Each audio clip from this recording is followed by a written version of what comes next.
누가복음 10장 1절로 3절까지 말씀입니다. 누가복음 10장 1절부터 3절까지를 한 목소리로 같이 봉독하겠습니다. 그 후에 주께서 따로 70인을 세우사 친히 가시려는 각 동네와 각 지역에 둘씩 앞서 보내시며 이르시되 추수할 것은 많되 일꾼이 적으니 그러므로 추수하는 주인에게 청하여 추수할 일꾼을 보내주소서 하라. 갈지어다 내가 너희를 보냄이 어린 양을 이리 가운데로 보냄과 같도다. 아멘. 오늘 설교 제목은 양이 이리에게 승리하는 비결이라는 제목으로 말씀 나누고자 합니다. 또 잔소리하고 지나갑니다.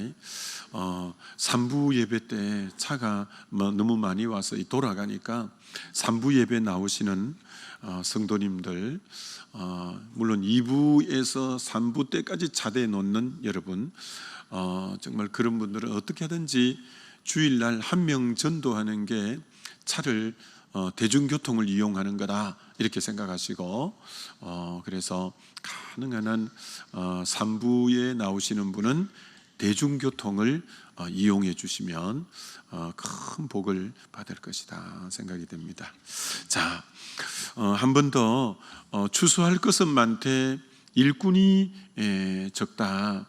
그래서 추수할 주인에게 일꾼을 보내달라고 기도를 하라 이렇게 주님이 말씀하셨습니다.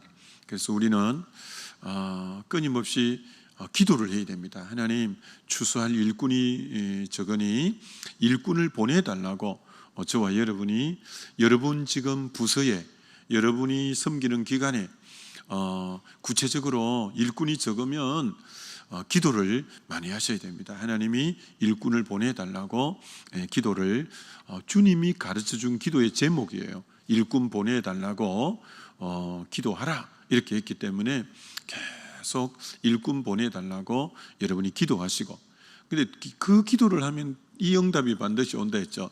너가 먼저 일꾼이 되라. 이제 이런 응답이 오니까 여러분이 일꾼이 되려고 하셔야 돼요. 지금 이제 아마 새벽에 나오시는 분들은 대부분 어느 영역이든지 섬기는 일꾼이 되어 있겠죠. 지금 언제나 교사들은 부족하다고 아우성이고, 또 베데스다 요새 교사도, 베데스다가 요새 많이 부흥이 되면서 베데스다의 교사도 부족하고, 새가족들이 많이 오니까 새가족 양육자도 많이 부족하고, 주차 봉사는 이제 주차 봉사하면 여럿이 오는데 여럿이 와도 도움이 안 되는데요. 왜냐하면 외제차도 있고 세차도 있어서 그걸 민첩하게 빼고 또 이렇게 하는 그 감각이 있는 분이 와야 되는데, 하여튼 그거 잘 알아듣고 주차 봉사에 오세요. 안 그러면 별로 도움이 안 된대요. 그래 차를 민첩하게 잘 뺄 수 있고 이렇게 할 수 있는 분들이 와야, 안 그러면 그 사고 나면 또 안 되니까 주차 봉사 요원도 많이 필요하고, 하여튼 일꾼은 교회 여러 곳에 많이 필요하니까. 그런데 일꾼하면 꼭 하나 우리가 늘 평생 신앙생활하면서 잊지 말아야 될 원리가 하나 있는데, 그게 뭐냐면 마태복음 20장에 포도원의 품꾼 일꾼에 관한 이 내용은 언제나 우리가 교회를 섬겨갈 때 마음에 새겨야 될 부분입니다. 거기 보면 포도원 그 주인이 품꾼을 인력시장에 아침 일찍, 여러분 인력시장에는 지금도 아마 지금 이 시간에도 사람들이 북적북적하게 불 켜놓고 이렇게 있습니다. 그러면 이제 일꾼이 필요한 분들이 와서 그 중에 그런 기술이 있거나 이런 분들 뽑아 가는 거죠. 그분들은 정말 하루에 오늘 내가 부름받을까 부름받지 못할까에 대해서 굉장히 관심을 갖고 있는 거죠. 근데 그 중에 맨 일찍 부름을 받아서 일터가 생겨서 나가는 분은 가장 기뻐하죠. 야, 이 많은 사람 중에 저 주인이 나를 이렇게 불러주었구나. 너무 감사하죠. 근데 성경에는 이른 아침, 오전 9시, 12시, 오후 3시, 오후 5시 이렇게 5번 나와요. 그런데 이제 오전 9시에 뽑혀간 사람도 너무 자기가 행운아처럼 생각되는 거예요. 그 많은 사람 중에 자기가 일꾼으로 이렇게 부름받은 거예요. 근데 한나절이나 다 가버리고 진짜 이제 기대함이 있을까 생각했는데 정오 시간에 일꾼으로 뽑혀간 사람은 너무 감사하게 생각하는 거예요. 오늘 진짜 하루 헛당치는가 했는데 정오 시간에 불러갔으니까 반나절은 지나버렸지만 너무 고맙게 생각하는 거죠.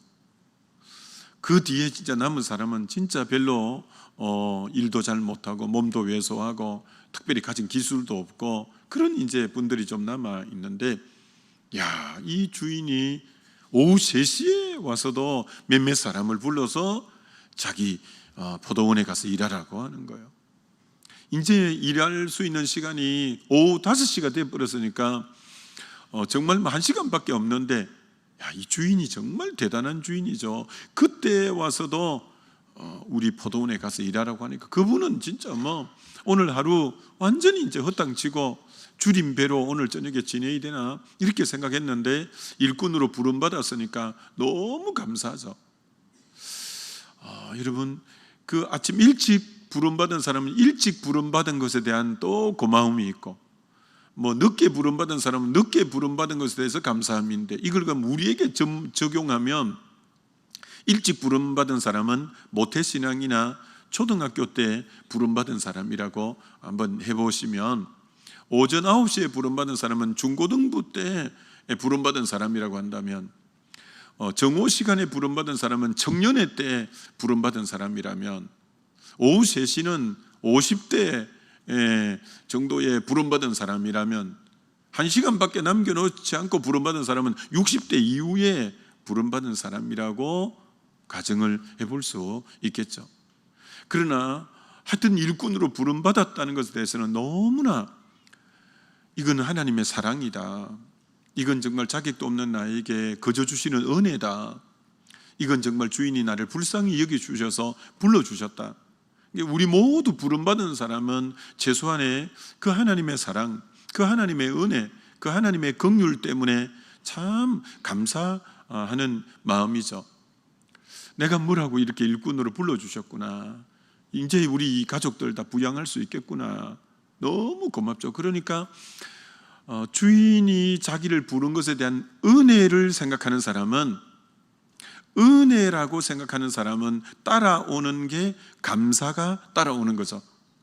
나를 일꾼으로 불러주셨다니 너무 고맙다, 너무 감사하다.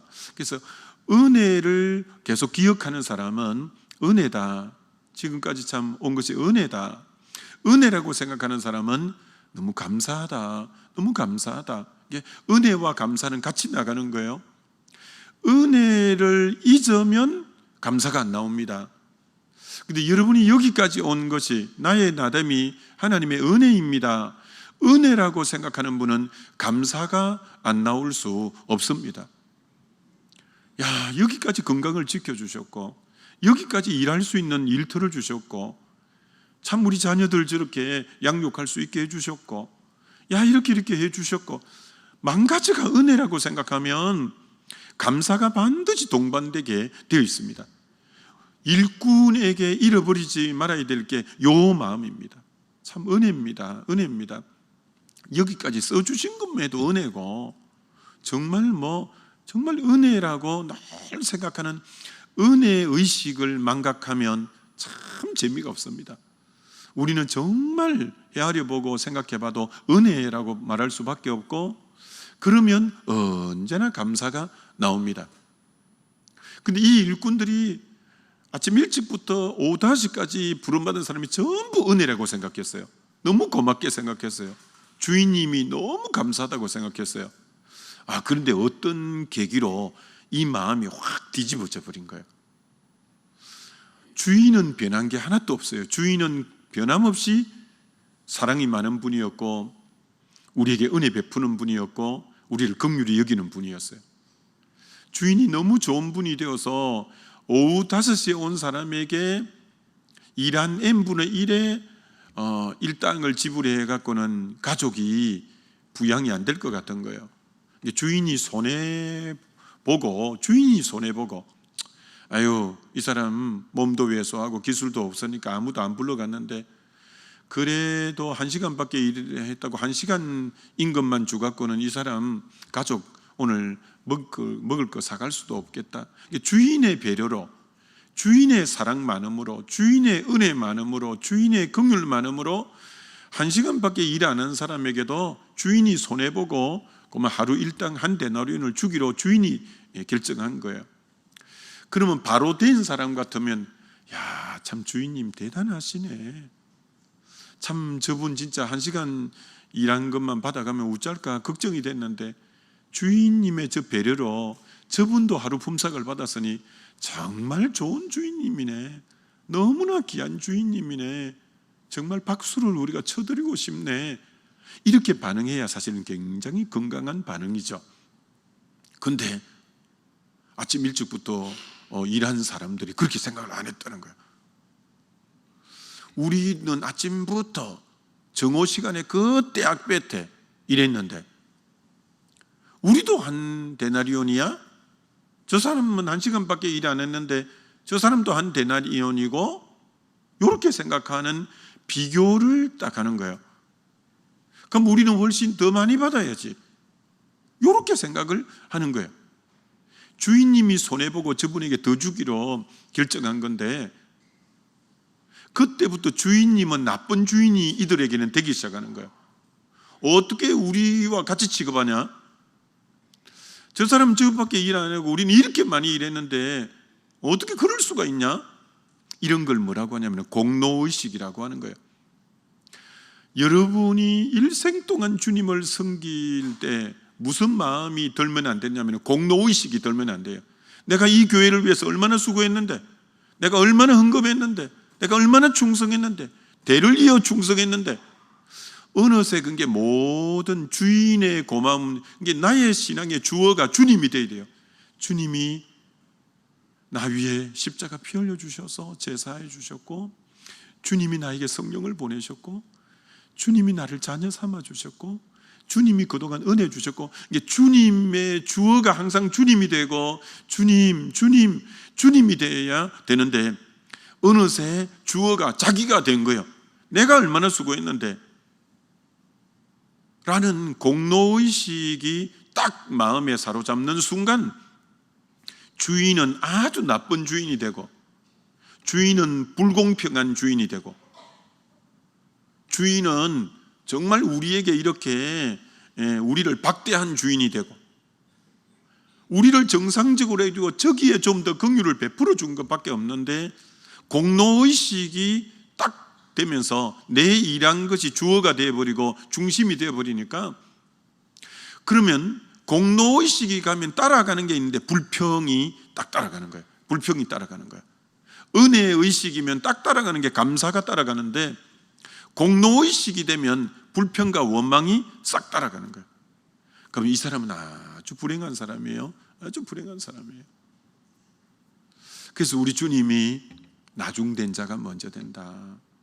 그런 식으로 충성해놓고 공로의식 내세우면 그 자는 나중된 자가 돼. 나중되는 자가 돼.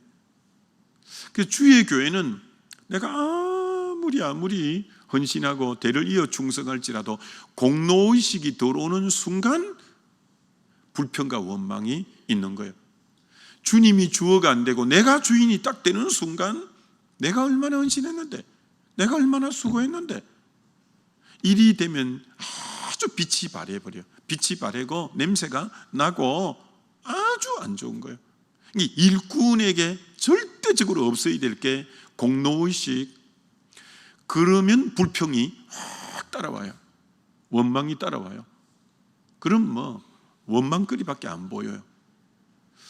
근데 은혜의식, 내가 뭐라고 나를 그렇게 일찍부터 불러서 주님을 더 깊이 알게 하고 이렇게 섬길 수 있는, 여기까지 섬긴 것도 은혜다. 은혜. 언제나 은혜의식이 충만할수록 감사는 늘 감사가 넘치죠. 여러분, 일꾼, 우리가 다 주의 일꾼이거든요. 여러분이 이거 놓치면 많이 섬겨놓고 헛된 부분 될 수 있습니다. 헛된 부분 될 수 있습니다. 여러분이 내가 이렇게 중성인데 나를 장로를 안 시켜, 건사를 안 시켜, 그리 되면 모든 게 숲으로 돌아가고 냄새가 팍팍 나고 재미가 하나도 없어져 버립니다. 여기까지 써주신 것만도 은혜고, 이 직분 주신 것도 감사하고, 모든 게 주님이 주어가 되어서 나 같은 게 뭐라고 은혜 입혀 주셨고, 나 같은 게 뭐라고 이 직분 주셨고, 나 같은 게 뭐라고, 이게 주님의 은혜 의식이 있으면 늘 감사, 늘 찬송. 이 자가 먼저 된 자가 되는 거예요. 이 자가 먼저 된 자. 여러분이 아무리 실제로 이제 숫자적으로 그가 많이 섬겼을지라도 공로 의식과 불평이 있는 순간 모든 것은 빛이 바래요. 여러분, 사진 옛날 코닥 이런 그 카메라 갖고 필름 몇 통씩 사진 찍고 하다가 어떻게 잘못해갖고 그 필름에 빛이 들어가면 사진 찍은 거 다 헛것이 돼버리거든요.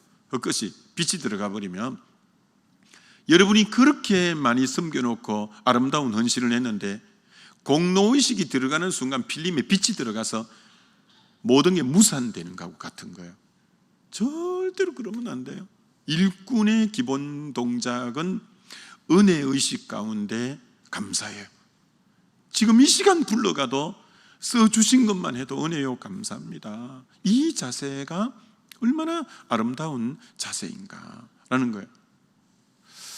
여러분, 웩 성교회, 참 그분 너무 귀한 분인데, 스터더, 이 찰스 스터더라는 분이 그 웩 성교회를 만든 분인데, 그분이 한 말 중에 이런 말이 있습니다. 만일 예수 그리스도가 하나님이시고 나를 위해 죽으셨다면, 그렇죠, 예수는 하나님이시 맞고 나를 위해 죽으신 분 맞죠? 그렇다면 내가 그분을 위해 하는 어떤 희생도 결코 크다고 말할 수 없다. 그분이 하나님이시고 그분이 나를 위해 죽으셨다면 내가 그분을 위해서 하는 이 희생 헌신, 이건 크다고, 그분이 나 위해 죽으신 그분 앞에 내가 수고를 많이 했니, 헌신을 많이 했니, 충성을 많이 했니, 그런 말 할 자격이 없다는 거죠. 진짜 은혜를 바로 깨달은 사람은 예수 그리스도가 하나님이시고 예수 그리스도가 나를 위해 죽으셨다면 내가 그분을 위한 희생을 크다고 말할 거 하나 없다. 아무리 여러분이 진짜 충성되게 해왔을지라도 그가 나를 위해 죽으셔서 나에게 영생 주셨고 제삼 주셨는데 어떻게 내 헌신을 거기 빗댈 수 있겠는가? 크다고 할 거 하나도 없다. 하나도 없다. 이런 거죠. 여러분이 고린도 전서 4장에 너에게 있는 것 중에 위로부터 받지 않은 것이 무엇이냐? 여러분에게 있는 것 중에 위로부터 받지 않는 게 뭐가 있어요? 여러분이 지금 생명, 여러분에게 지금 이 주어진 시간, 여러분이 주어진 건강, 자녀, 가족, 일터, 위로부터 하나님이 허락하지 않고 되는 게 뭐가 있어요? 다 하나님의 은혜죠. 하나님의 은혜죠. 만 가지가 은혜인데, 여러분, 그래서 우리 걸 몽땅 다 드려도, 모든 받은 걸 다 드려도 어떻게 그 은혜를 다 갚을 수 있겠습니까? 갚을 수 없죠. 아무리 그분이 내게 이미 베푼 은혜를 내 모든 걸 다 쏟아 부어도 우리는 갚을 길이 없죠. 그런데 그렇게 24시간을 주고 365일을 주고 이렇게 많은 세월을 주셨는데 우리는 시간을 조금 떼어서 주를 위해서 쓰면 생색을 내는 이 우리가 있다고요. 그 모든 게 주님이 주신 24시간이고 365일인데 그 중에 한두 시간을 주를 위해 쓰면 난 굉장히 많이 헌신한 것이라고 생각하려고 하는 의식이 있죠. 다 준 것 중에 약간 일부를 떼어서 드렸는데 내게 있는 모든 물질이 그분이 위해 주신 건데 내가 어느 일부를 떼어서 드릴 때 내가 굉장히 충성했다고 생각하는 의식이 있는데 그분이 베푸신 것에 대해서는 너무 적은 거죠. 이런 성경에 나오는 인물 중에 헌금을 제일 많이 한 분은 다윗이죠. 역대상 29장에 그가 주님을 위해 바친 것은 몇천 달란트는 요즘 돈으로 하면 몇 조가 되는 돈이거든요. 몇 조. 근데 뭐라고 했냐? 주께 받은 거 주께 드렸을 뿐입니다. 이렇게 고백한 것처럼, 그렇죠. 뭐 우리가 아무리 주님 위해서 시간, 물질, 몸, 에너지, 지식 다 드려도 우리가 할 고백은 주께 받은 거 주께 드렸을 뿐입니다 라는 말 외에는 그분 앞에 감히 할 말이 없는 거죠. 그래서 정말 십자가의 이 비밀을 아는 사람이라면, 은혜를 아는 사람이라면 바울의 이 고백, 로마서 14장에 누구든지 자기를 위해 사는 자 없고 자기를 위해 죽는 자도 없도다. 살아도 주를 위하여 살고 죽어도 주를 위하여 죽나니 이는 우리가 그리스도의 그 시민이라. 그 은혜를 알고 십자가 사랑을 안다면 어떻게 내 모든 걸 주를 위해 살고 죽어도 우리는 당연하다고 생각해야죠. 그런 게 은혜를 바로 아는 사람의 끝이죠. 정말 사도 바울이 고린전서 15장 10절 나의 나됨이 은혜입니다. 다 은혜입니다. 이 고백 늘 해야 될 고백이죠. 은혜 아닌 거, 은혜 아닌 게 아무것도 없는 거죠. 그래서 일꾼이 망각하지 말아야 될 것은 은혜입니다. 은혜입니다. 모든 게 은혜입니다. 은혜를 알면 감사가 있는 거예요. 은혜를 알면 감사가 있는 거예요. 여러분이 감사절기를 정해놓은 이유가 감사를 헤아려 보라는 거예요. 받은 은혜를 헤아려 보라는 거예요. 절기를 의무적으로 3번 지키게 하는 유대의 이제 하나님 백성에게, 왜? 감사할 때 하나님이 또 은혜 주시고 축복 주시기 때문에 감사를 잃으면 하나님 복을 줄 수가 없으니까 은혜를 감사절기 때만이라도 지나온 날들의 은혜를 되새겨봐라. 그리고 주님의 은혜에 감사해라. 그래야 하나님이 또 은혜 주시고 또 감사할 거리 생기고, 그래서 은혜를 망각하지 않는 게 얼마나 귀한가. 일꾼의 가장 근본이 은혜를 알고 감사하는 자세, 이것이 넘치게 되시기를 주의 이름으로 축원합니다. 한 가지 더, 3절, 오늘 3절, 갈지어다 내가 너희를 보냄이 어린 양을 이리 가운데로 보낸가 같도다. 심각한 말이죠. 여러분, 어린 양을 이리 가운데 보내면 결과가 어떻게 되겠어요? 이리 가운데로 보내면 이리가 사나운데 양이 감당이 안 되는데, 그럼 여러분, 양을 이리 가운데 보낸다는 뜻이 뭔 뜻이에요? 양을 이리 가운데 보낸다. 그래서 여러분은 성경을 열심히 읽어야 되는 거예요. 병행 구절을 봐야 되는 거예요. 마태복음에는 양을 지금 누가복음에는 양을 이리 가운데 보낸다고 하고 다른 말씀으로 넘어가니까 이 뜻이 뭔 뜻이냐? 라고 감은 와도 명확하지 않잖아요.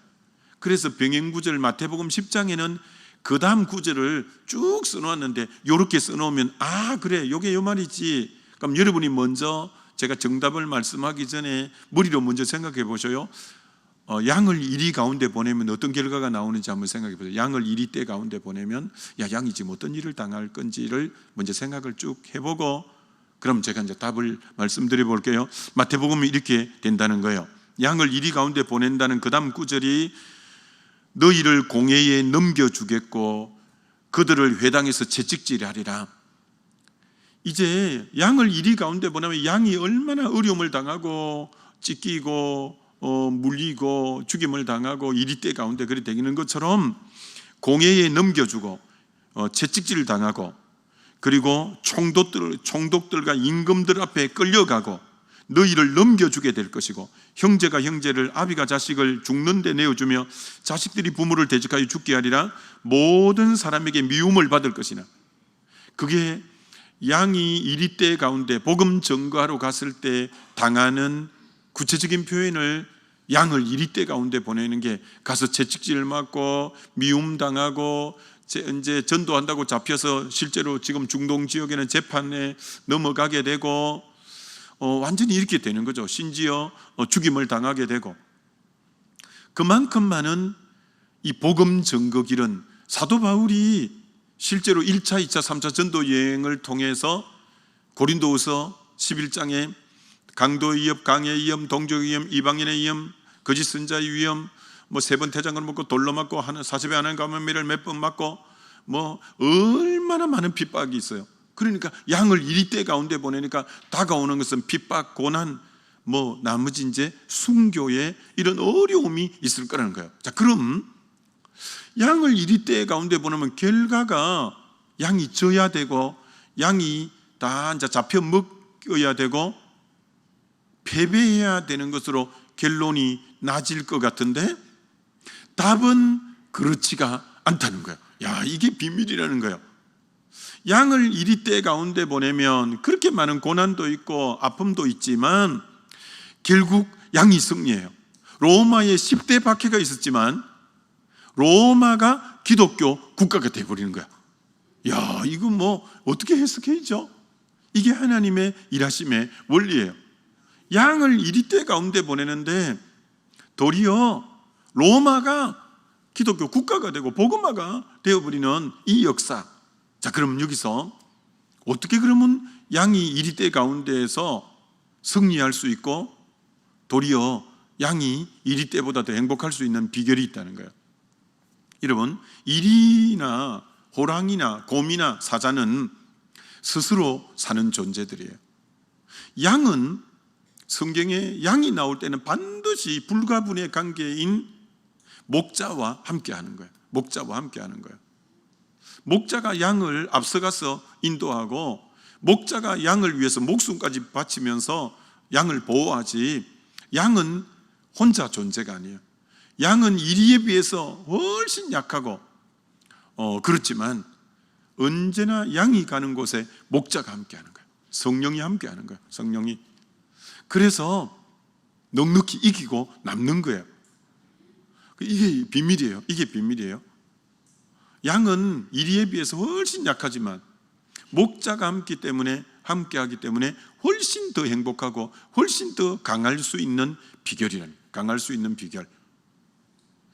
여러분, 양은 5만 가지가 약합니다. 양은 맹수처럼 물어뜯는 이 어떤 이빨이 강한 것도 아니잖아요. 날카로운 뿔이 있어서 그 사슴 중에 막 뿔이 아주 날카로워서 그 감이 뭐 맹수도 잘 못 달라들잖아요. 그 뿔 갖고 휘저으면. 근데 뭐 그런 뿔이 있는 것도 아니잖아요. 그렇다고 막 걸어만 날살절하면서 빠른 것도 아니잖아요.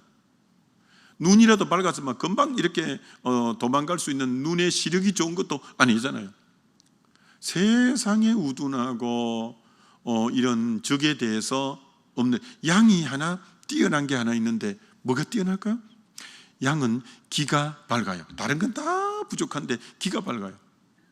목자의 음성 하나는 잘 구분하고 듣는 거예요. 내 양은 내 음성을 알고, 이게 양의 가장 승리의 동력이에요. 목자는 언제나 양의 이름을 각각 불러내고 언제나 내 양은 내 음성을 알고 목자 음성만 딱 들으면 승리의 길로 갈 수 있어요. 그래서 사실은 여러분은 깊이 앞으로 책을 사봐도 이 주의 음성을 듣고 이런 부분에 관심을 좀 가져야 돼요.